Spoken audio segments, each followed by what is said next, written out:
Catalogne, le Premier ministre espagnol, Mariano Rajoy, campe sur son refus de dialoguer. Il n'y a pas eu de référendum d'autodétermination, a insisté le chef du gouvernement espagnol dimanche soir.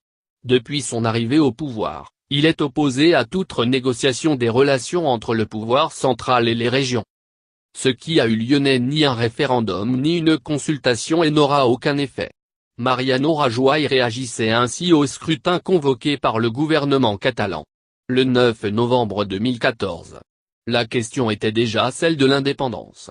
Presque 3 ans plus tard, le Premier ministre espagnol a repris ses déclarations, presque mot, pour faire face aux nouveaux défis lancés par Barcelone.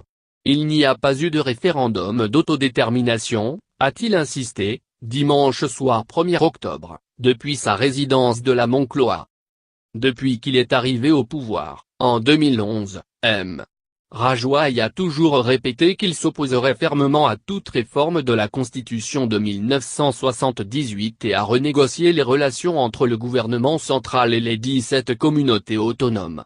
Mais si sa position reste inchangée, les circonstances politiques, elles, ne sont plus du tout les mêmes. En 2014, les conservateurs du Parti populaire, PP, disposaient d'une majorité absolue au Parlement espagnol.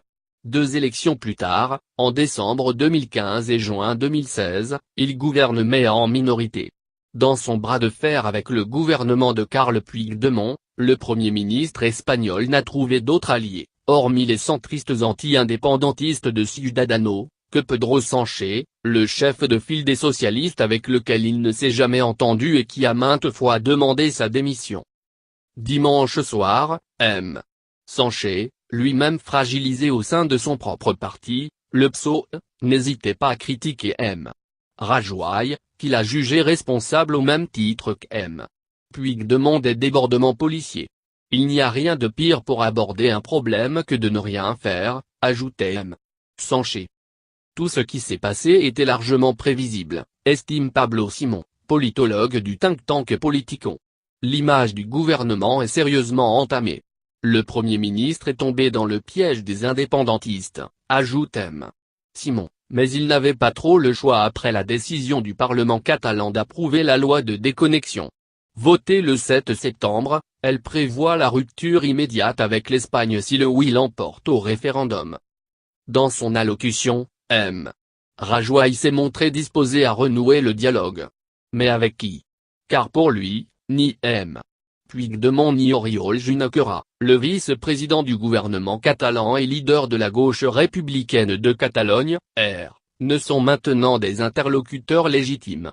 Le porte-parole du gouvernement espagnol, Íñigo Méndez de Vigo, l'annonçait déjà le 29 septembre, Puigdemont a montré une grande déloyauté vis-à-vis de l'État et de la société catalane. Il n'existe aucun dialogue possible avec des autorités qui ont violé leurs propres lois, répète-t-on à la Moncloa. Nous ne parlerons qu'une fois que la légalité démocratique sera rétablie en Catalogne. Dans les prochains jours, le Premier ministre ne va rien proposer, estime Pablo Simón. Il pense que c'est au Parlement catalan de prendre l'initiative, ajoute-t-il. Mais cette inaction peut se révéler très dangereuse car si personne n'arrive à sortir de l'impasse, cela pourrait remettre en question l'ordre constitutionnel. Le Premier ministre attend, comme l'ont demandé les centristes de Ciudadanos, que de nouvelles élections aient lieu en Catalogne dans l'espoir de trouver de nouveaux interlocuteurs.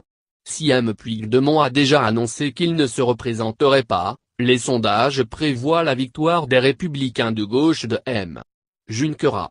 Mariano Rajoy espère que ses ennemis vont se saborder, assure Pablo Simón. Mais il a donné l'impression, une fois de plus, d'un dirigeant qui réagit aux événements au lieu de prendre l'initiative.